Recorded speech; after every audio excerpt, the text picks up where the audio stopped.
നമ്മൾ കണ്ടൊരു ദൃശ്യമുണ്ടല്ലോ, വെള്ളക്കെട്ടിൽ കുടുങ്ങിപ്പോയൊരു സ്വകാര്യ ബസ്. അവിടുന്ന് യാത്രക്കാരെയൊക്കെ ഒഴിവാക്കിയിരുന്നു. രസമെന്ന് പറഞ്ഞാൽ ഒരു വെള്ളക്കെട്ട് ഒരു വഴിയിലുണ്ട്, അതുകൊണ്ട് അതിനെ ഒഴിവാക്കാൻ മറ്റൊരു വഴിയിലൂടെ ലക്ഷ്യസ്ഥാനത്തേക്ക് പോയ ബസ്സാണ്. പക്ഷേ ഡ്രൈവർക്ക് ആ വഴി അത്ര പരിചിതമല്ലായിരുന്നു. അങ്ങനെ വെള്ളത്തിൽ മുങ്ങിയ അവസ്ഥയിലേക്ക് പോയി. ഇപ്പോൾ ആ ബസ്സിന് സമീപത്ത് താമരശ്ശേരിയിലാണ്, പുന്നൂർ കട്ടിപ്പാറ റൂട്ടിലാണ് ഈ സംഭവം. രാഹുൽ കെ വി അവിടെ എത്തിയിട്ടുണ്ട്. നേരത്തെ രാഹുൽ പറഞ്ഞിരുന്നു, ഈ ബസ് കയറ് കെട്ടി നിർത്തിയിരിക്കുകയാണ് ഒഴുകി പോവാതിരിക്കാൻ. ജലനിരപ്പ് കുറഞ്ഞിട്ടുണ്ടോ? ഈ ബസ്സിലുണ്ടായിരുന്ന യാത്രക്കാർക്ക് എന്തെങ്കിലും മറ്റ് യാത്രാ സംവിധാനങ്ങൾ അവിടെ കിട്ടിയോ, അതോ അവരും വഴിയിൽ കുടുങ്ങിയ അവസ്ഥയായിപ്പോയോ?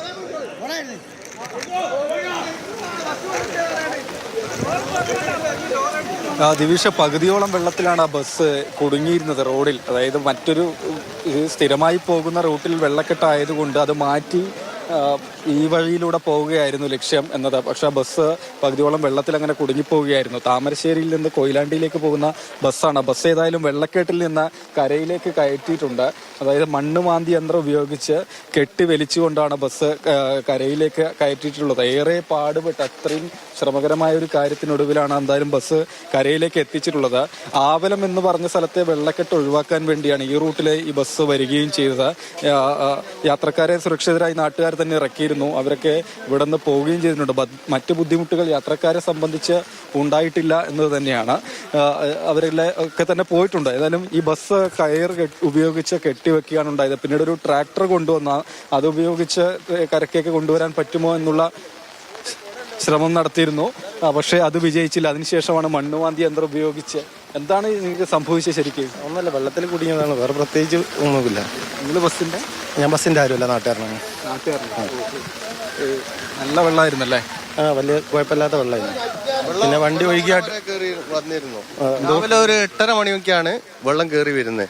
ഇതിന് ശേഷം വെള്ളം പതിയെ കൂടുതലായിട്ട് വന്ന് ഒരു 11 മണിയായിരം ഫുള്ളായിട്ട് മുങ്ങിപ്പോയത്. പിന്നെ വണ്ടിയൊന്നും പോകാണ്ടായി ഞാൻ ഇവിടെ നിന്നതാണ്. പിന്നെ അതിനുശേഷം ഇവര് ബസ് റൂട്ട് മാറി വന്നതാണ്. ആ വഴിക്ക് ഇവർ തിരിഞ്ഞ് ഇവിടെ എത്തുന്നത് വരെ വെള്ളം ഒരു പ്രശ്നമില്ലായിരുന്നു. ഇവിടുന്ന് അങ്ങോട്ട് വെള്ളം കൂടുതലാണ്. സ്വാഭാവികമായിട്ടും ഇവിടുന്ന് അങ്ങോട്ട് വണ്ടി തീരെ പോലില്ല. നിങ്ങള് ബസ്സിന്റെ ആളുകളല്ലേ?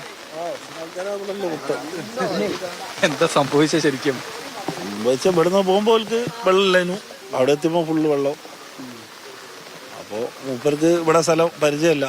അപ്പോൾ ഡ്രൈവർ പോയി. അപ്പോൾ ഇവിടുന്ന് നല്ലൊരു പിന്നെ ആൾക്കാർ പറഞ്ഞാൽ അതിൽ വരെ അങ്ങനെ വന്നങ്ങാട്ട് ആ പകുതിയിലെത്തിയപ്പോൾ ഫുള്ള് വെള്ളം. അതിൽ പറ്റിപ്പോയ പെട്ടെന്ന് കയറിയതിനെ കൊണ്ട് അവർക്കൊന്നും ചെയ്യാനായില്ല. പിന്നെ അവിടെ തന്നെ നിർത്തി വണ്ടി ഓഫാക്കിയതാണ് അതിൽ പറ്റിയത്. യാത്രക്കാരൊക്കെ എങ്ങനെ എന്ത് ചെയ്തു? ഇവിടെ ആൾക്കാരെല്ലാം കൂടി നാട്ടുകാരെ രക്ഷി അപ്പുറം കടത്തി കൊടുത്തു.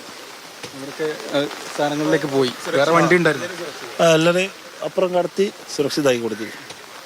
JCB കൊണ്ടുവരേണ്ടി വന്നു അല്ലേ? JCB നമ്മുടെ സുഹൃത്തിൻ്റെ തന്നെയാണ്, കുഴപ്പമില്ല. നിങ്ങളാണ് വണ്ടി കെട്ടിവലിച്ചത്? എത്ര സമയം എടുത്തു? ഇല്ല, കുറഞ്ഞ സമയമില്ല, ഏകദേശം ഒരു അരമണിക്കൂർ. ആദ്യം ട്രാക്ടർ വെച്ച് വലിച്ചു നോക്കി, വലിയുന്നില്ല. പിന്നെ വണ്ടിയിലെ ക്യാമ ലൂസ്, എയർ ലീക്ക് ആയതുകൊണ്ട് ക്യാമ ലൂസാക്കി JCB വെച്ച് കെട്ടി വലിച്ചു. ഒരു 10-15 മിനിറ്റ് ഉണ്ട് പരിപാടി. വെള്ളം കുറഞ്ഞിട്ടുണ്ടോ? ഇപ്പോൾ കുറച്ച് കുറവുണ്ട്. നേരിയ തോതിൽ ഇതേ രൂപത്തിൽ നിൽക്കുകയാണെങ്കിൽ ഇനിയും കൂടുതൽ തന്നെ ചാൻസ് കൂടുതലാണ്. ബസ്സിൽ എത്ര മൊത്തം യാത്രക്കാരുണ്ടായിരുന്നു? കുറഞ്ഞ ആൾക്കാർ, സീറ്റിംഗ് ആളുള്ളൂ. കുറഞ്ഞ ആള് സീറ്റിംഗ് ഉണ്ടാവില്ല. സംഭവം വിജയിച്ചല്ലോ. ഒന്നും പറ്റാണ്ട് വെച്ചതായി കിട്ടി, അതാണ് ഏറ്റവും വലിയ ഭാഗ്യം. ആർക്കും ഒന്നും പ്രശ്നമൊന്നും ഇല്ലാതെ. ശരി രാഹുൽ, എന്തായാലും അപകടങ്ങളൊന്നും ഉണ്ടായില്ല. അതുകൊണ്ട് നമുക്ക് ഒരു ചിരിച്ച മുഖങ്ങളോടെ ആളുകളുടെ പ്രതികരണവും, അല്ലെങ്കിൽ നമുക്ക് രാഹുലിനും സംസാരിക്കാൻ കഴിയുന്നുണ്ട്. വാഹനം റൂട്ടിലേക്ക് കയറ്റിയിട്ടിട്ടുണ്ട്.